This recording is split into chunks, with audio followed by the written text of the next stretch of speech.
नमस्कार दोस्तों। आज 16 सितंबर 2024 है। We are going to discuss editorials of the Hindu. First article here, what is digital platforms doing in democracy, how democratic engagement happening with digital platforms. This article we will discuss in detail how digital platforms play a huge role in democracy. Most of the time we discuss one definition: government for the people, by the people, to the people. It was told by Abraham Lincoln. Democratic form of government in recent days, it is changing. Earlier, people to people participation was there. Now, people participation is happening through digital modes. So, we will discuss this article in detail. What is implication on democracy if we consider in great area? If you see in summer evening in United Kingdom, Brexit, before Brexit referendum, social media played a huge role where social media, this was flooded with post advertisements. Each post, this brought a new arena about Brexit. Among all these posters, if we see one campaign called Leave European Union, this is one thing that needs to be discussed. The messages that were displayed on Leave European Union, they played fears, hopes, even sense of lost identity. This Leave European Union, this platform harnessed digital platform to target individual with calculated and data driven content. This calculation shaped perception and then pushed towards voting to leave the European Union. That was, Brexit. Britain's exit from European Union. This is famously called Brexit referendum. Today, if we see at the Brexit referendum, it is a great reminder for us how the structure of democracy is beingly dominated by technology. Digital platforms, they have become double-edged swords. How they have become double-edged swords? They are great equalizers that empower the masses. Even one area they empower the masses, then they will amplify the unheard voices. If we see in conventional democracy, people elect the ruler or representative, constitutional representative. In India we call MPs and MLAs. But their voice may not be heard. They will come once in 5 years for elections, and after that they may not be coming also, and then people concerns will be left out.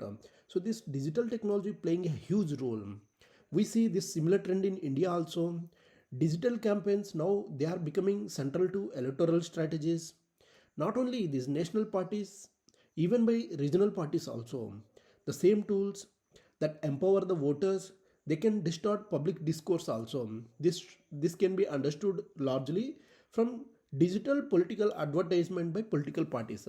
Nowadays political parties they are coming with lot of reels, lot of videos. These videos, without fact checking, they may mislead the people. Even they will change the electoral voting outcomes in certain states also. Even this was highlighted by Lokniti Center for Study of Development Societies, CSDS. They studied on the digital campaigns during 18th election in the Lok Sabha in recent election, April and June 2024. They told they can impact in both ways. If we can understand the economics, the expenditure report from 2023 Karnataka State Assembly elections, you can understand the economic power of digital area. Bharatiya Janata Party almost spent 7,800 lakh on digital advertisements. This is 52% of party propaganda budget. I'm not going into budget. Basically, Hindu mostly resides with Congress party, so we don't discuss all these things. But if you see how political parties are organizing, even if you see Indian National Congress, they spent almost 4,900 lakh, which is 55% of the party's propaganda budget. Conventional tools of the publicity or propaganda, such as flags, billboards, public meetings, rallies, they made only 16% and 7% for BJP and Congress for propaganda spending. These things show there is a strategic shift towards digital platform in electoral strategies of the political parties. Even further understanding this trend, BJP became first Indian political party to spend almost 116 crore on Google ads just 5 months, starting from January to 2024. Even if you see 2024 General Assembly elections from April 19th to June 1st, 89,000 advertisements were posted by Bharatiya Janata Party. They were running on Google's. Almost 68 crores were spent. If you see 2,900 advertisements posted by Congress, they were running during the same period. They spent 33 crore. Additional layer of this digital strategy, this uses micro targeting. This is based on the location. Even parties reaching specific audiences in all way down to panchayati level in advertisement. Now India is becoming a digital arena. Even if you go to rural areas also, they will be having smart mobile phones. These advertisements or videos, they will be elaborated more, and then these things will reach to the people. Previously it was not reaching. But if you see these kind of political campaigning where financial resources translate directly into targeted digital influence, this will make a transformative shift in democratic process. Politically, it is okay. Each party puts their agenda, even manifesto, even their propaganda. But one thing we need to understand, these digital tools, utilizing them effectively, we can solve problems of the people they are facing.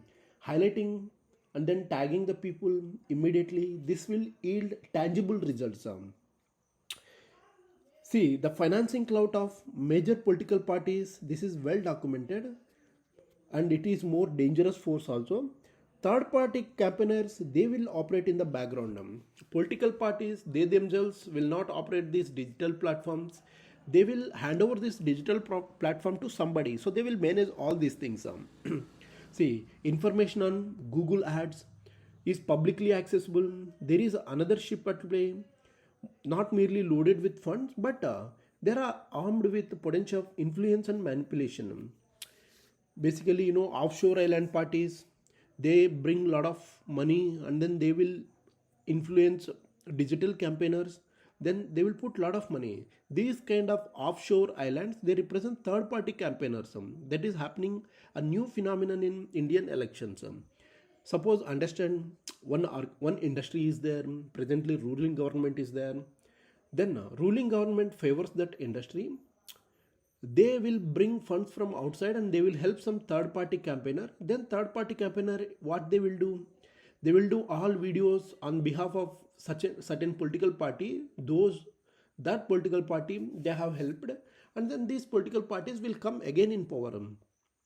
Whether that information is correct or not, fact checking, those things are not happening. These things may mislead people and then misinfluence people, further denting democratic process. If you see Lokniti CSDS study conducted, they analyzed 31 third party campaigners on Meta. Meta is a platform by Google. They spent almost 2,260 lakh in just 90 days, leading up to June 29, 2024. This thing will bring important questions about motivations behind such substantial financial outlay. What makes these groups spend so much money on campaigns for certain political candidates? Why these things are happening? If you see modus operandi of these campaigners, these things suggest there is a possible and convert quid pro quo with political parties, where political parties will be pulling strings from behind them. They will be doing all the work in the shadow background. Then these third campaigners will be doing all sort of political campaigns in the digital platform on their behalf. This content propagated by these campaigners, this is almost alarming. Then money they spend on it. The study found third party campaigners, they resorted to using Islamophobic language, even derogatory slurs in the political advertisement. This will, what it will do, it will destroy the community fabric, even balance in the society, and then it will again lead to communal violence. The contrast, you can understand political advertisement posted by official parties on Google, that is very critical. They are refrained from such inflammatory rhetoric. Google, see, they won't allow such a things. The increase in such content, even third party actors, they not only distorts democratic discourse, they also raises ethical and regulatory questions about the role of these things in electoral process. These entities, they will blur the fine line between persuasion and manipulation, they will casting a shadow over integrity of the democratic engagement. Democracy where people should involve, where you are influencing people in bad manner so that you are destroying the fabrics of the society. So these things discuss three major issues that is emerging in the digital campaign area, where we need great demand and urgent attention. One thing, regular expenditure, content oversight, the challenges posed by these platformization. Platforms are increasing, they are posing many challenges. So first thing, regular expenditure. The disparity of financial resources among political parties, this is manifested by digital advertisement spending, particularly platforms such as Google. With those parties which are very wealthy, they can dominate digital land space, they can create uneven playing field for existing and emerging players. What happens? One political party, they have huge funds, then they will campaign the way they want, but those political parties, they don't have funds and all, so they won't campaign in regular manner. Ultimately, they will be losing. So this highlights there is an urgent need for segmented caps, so that party expenditure can happen in particular manner. So this would not only limit overall spending, this will ensure balanced allocation across various campaign category, digital campaigns, even rallies also. Second area, content creation. This content regulation, this should be brought by third party campaigners. There should be strict expenditure on reporting requirement of this non-contestant, similar to practices that have been evolved in United Kingdom, even Canada also. We can understand from there, we can take example from there. Independent agency, they should conduct audit of the content before each election cycle. They should balance the right to speech and the need for effective oversight. This audit should go beyond current role of Media Certification Monitoring Committee. This is MCMC. This has proven to be less ideal. They are just giving certificates, but they are like, tiger without tools. Those things are not happening. Lastly, the platformization, this has led to various content strategy across digital platform. For example, if you see in Google itself, political advertisement by parties, even third party campaigners, they avoid overtly derogatory content. Even there was no significant spending by third party campaigners. So this platformization, they need to clearly mention them. If you see on Meta, large number of third party campaigners, they were among these top spenders. They often featured inflammatory, problematic content on their political advertisement. This disparity highlights need for uniform, harmonized regulatory framework to tackle this problem of digital content across platform. This will not only ensure all tech giants are held with the same standards, even with accountability also. So then author talks about what kind of reform should be brought.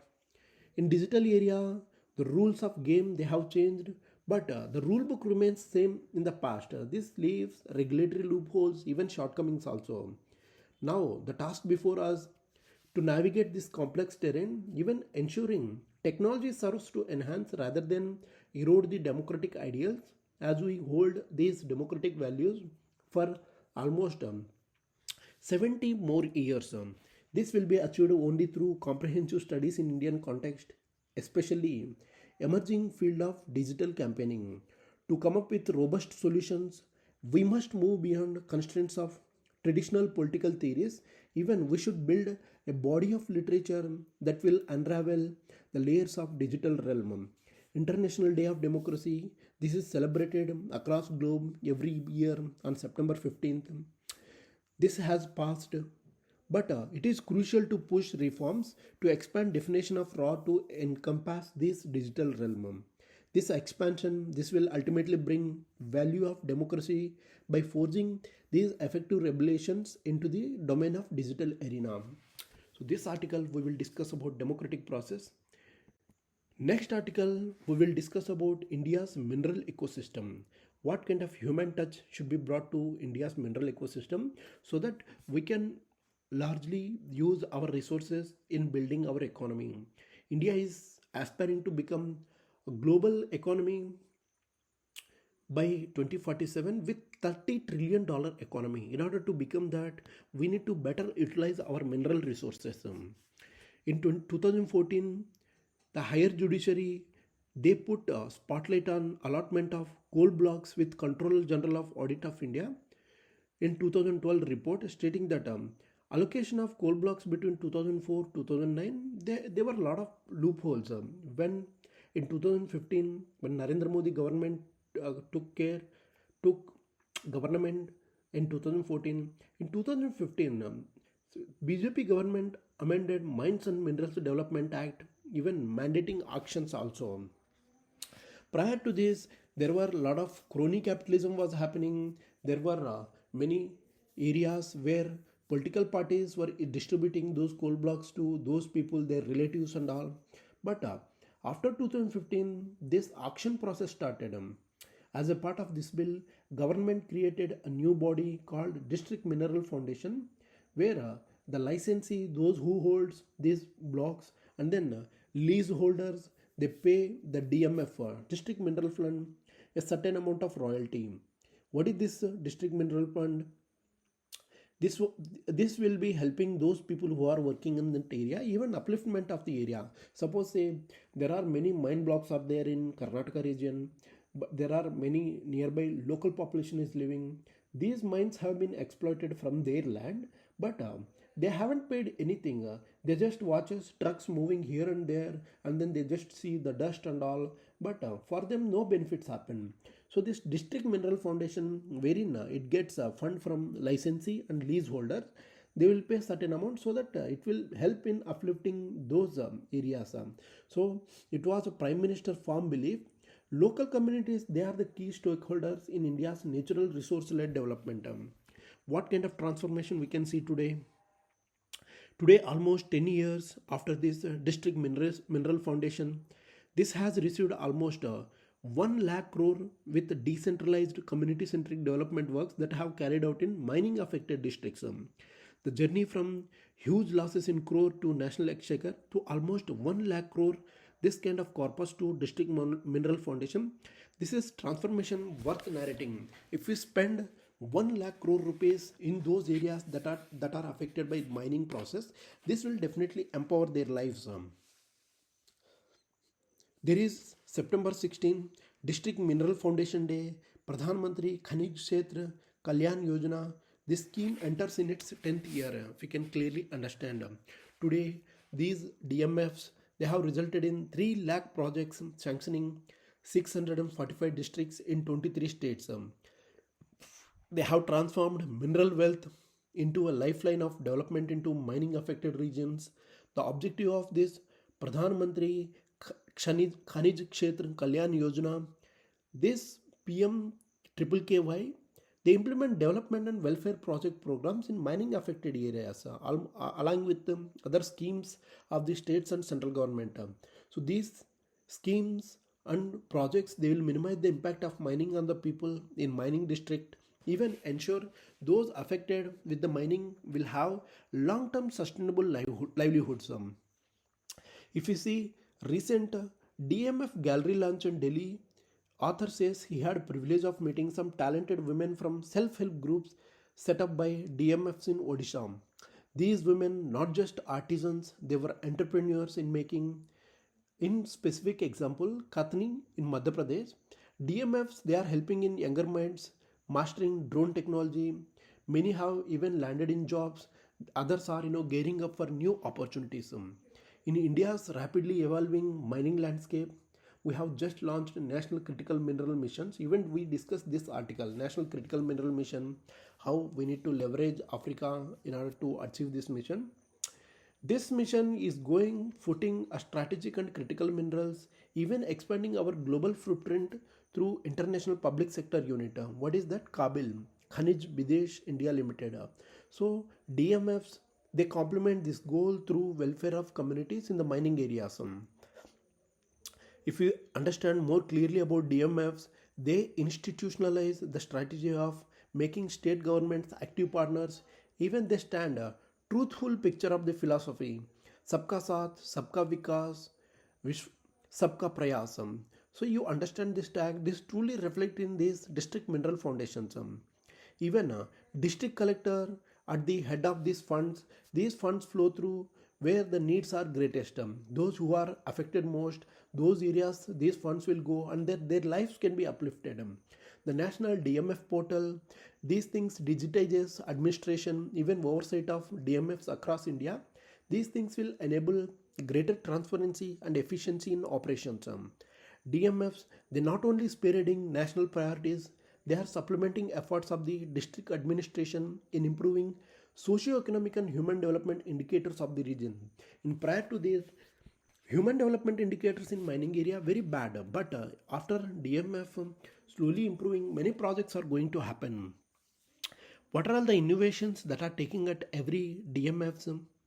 It is very interesting to note every DMF they are innovating and maximizing the impact of initiatives, devising the strategy to address those unique challenges and needs that have been faced by communities residing in those areas.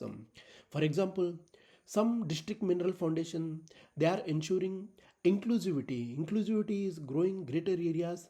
Even elected representative in governing bodies, some have non-elected members in Gram Sabha as well. When you give power to people, you can really understand the character.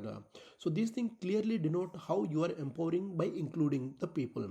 Some DMFs they have adopted measures establishing dedicated engineering department, even deputing personnel from state public work department so that efficient implementation of the projects. This ensuring of well planned outlook, DMFs they are also checking out 3-year plan to ensure targeted goal achievement.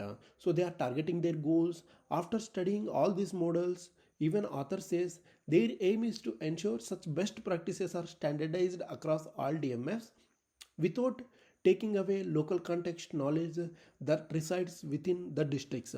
These efforts will ensure DMFs take up long-term and well-planned project while avoiding the fragmented approach.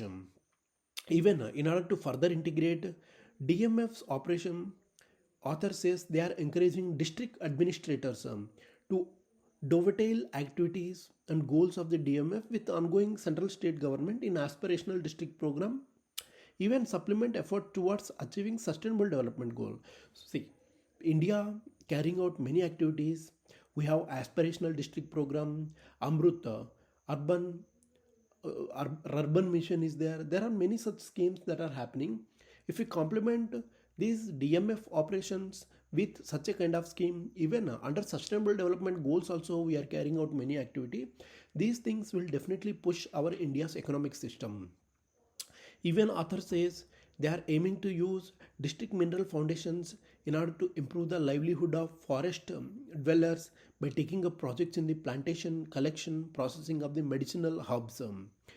Even DMFs, they will identify and nurture rural athletes, even developing rural sports infrastructures and facilities. If we understand in short, DMFs, they are becoming microcosm of the government's whole government approach. Even these DMFs, they will continue to leverage them to reach out impacted communities. What kind of advantages we should gain from convergence? These DMFs, they are fine example of cooperative federalism. They have unique advantage of converging central and state schemes, aligning the goals and resources, 3 levels of the governance, that means central, state and local panchayati level. This will ensure national priorities meeting local needs, even amplify impact and reach. Moving forward with whole government approach, these DMFs they have becoming powerful tool for truly inclusive governance, reaching every nook and corner of the nation. By tapping up the India's mineral wealth, these initiatives are transforming historically unreserved in regions, even turning natural resources into drivers of local development. Beyond just empowering marginalized community, India is shaping how world thinks about resource management. India even setting an example of how nations must balance economic growth with social welfare and rights. So this is very good article from mineral point of view and district mineral foundations. You can use these things in your answer writing in many areas also. Next article we will discuss about realizing rural urban continuum. In present area, in past area, in past almost 10 to 20% of people used to live in urban areas. 70 to 80% of the population were residing in rural area only. But today's area is a digital area, digital arena. Then this rural urban gap is reducing because there is a huge supply chain optimization that is happening that connects both rural and urban area. This is growing in great manner. So article written in this light, so we'll discuss this article. This century, 21st century, this is supposed to be India's urban century, not only because of massive demographic shift, that is country soon becoming to urban than rural, but also demand for infrastructure required to support this kind of larger shift. The demographic change required in tier 2, tier 3 cities as well as those areas in the periphery of urban center, even urban agglomerations in India also. Now if you see one urban area, there will be a lot of village areas residing, but those villages area also aspiring to become urban areas. So India addresses challenges by understanding them as a rural urban. So it needs to instead look at them as a part of rural urban continuum. How we need to see the current policy framework. There has been over centralization of finances in recent times. Financial decentralization, this provides autonomy to local bodies. This has been compromised. If you see 13th Finance Commission, this pointed out issue by mentioning how local bodies were getting asphyxiated. So these local bodies, why they don't have any funds, they don't have proper infrastructure. Even for raising funds also they need to rely on local people. But most of the people in urban areas, in semi-urban areas at least, those areas poverty is in high, even tax collection is not happening properly. Some of the financial constraint they will arise from tied nature of grant linked to centrally sponsored schemes, even financial devolutions also. One example, the rise in property taxes in cities, this should commensurate with the rise in state of goods and service tax. If there is no linkage between both of them, most towns are risk of losing tied money grants. They have been increased relative to united grants over the time. You understand flagship programs, Swachh Bharat Mission, Amrit Mission, Atal Mission for Regeneration and Urban Transformation. They have launched by India government at the center and in order to maintain this rural urban continuum. But these schemes they are missing this rural urban continuum.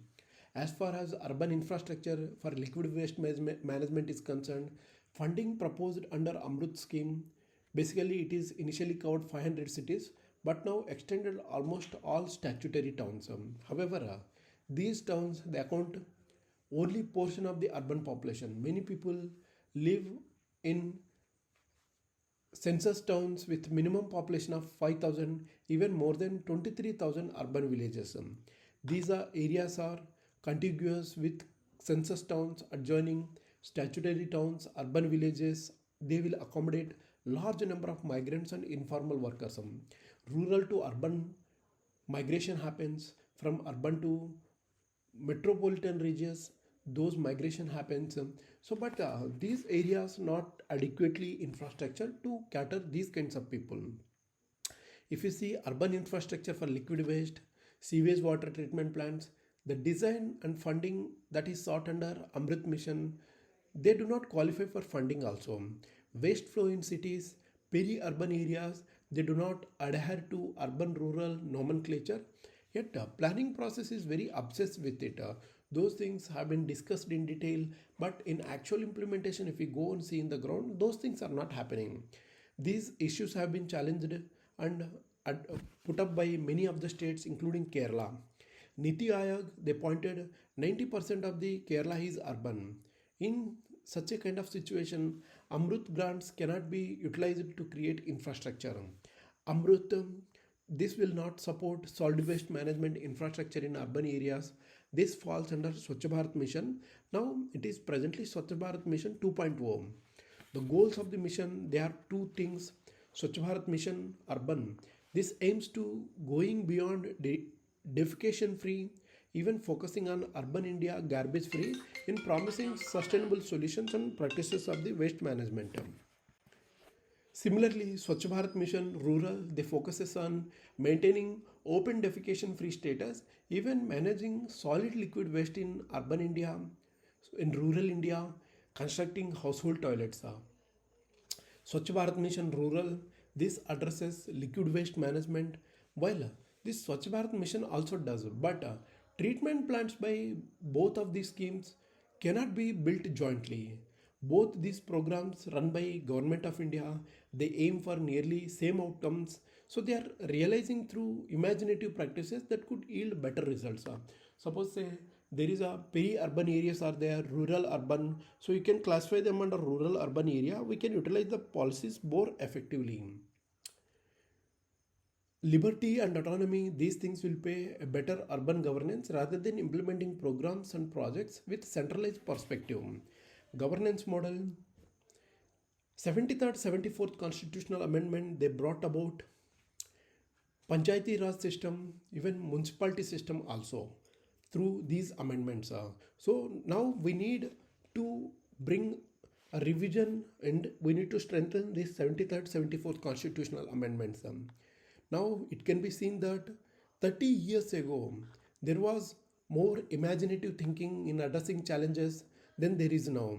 Under the present framework, district planning committee consisting of Jilla Panchayat, urban local bodies, they need to be strengthened and mobilized.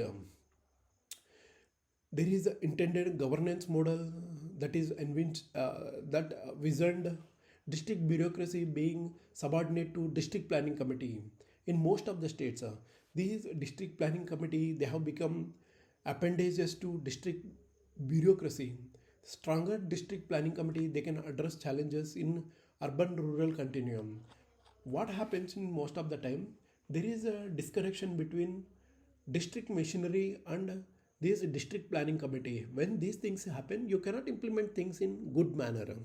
Even conversation with the minister for local self-government in Kerala, author says he learned about proposed solid waste landfill site in periphery of the town that had to be withdrawn due to public pressure because people won't accept. There will be a lot of smell, lot of issues. Even water will also be polluted because of all such issues.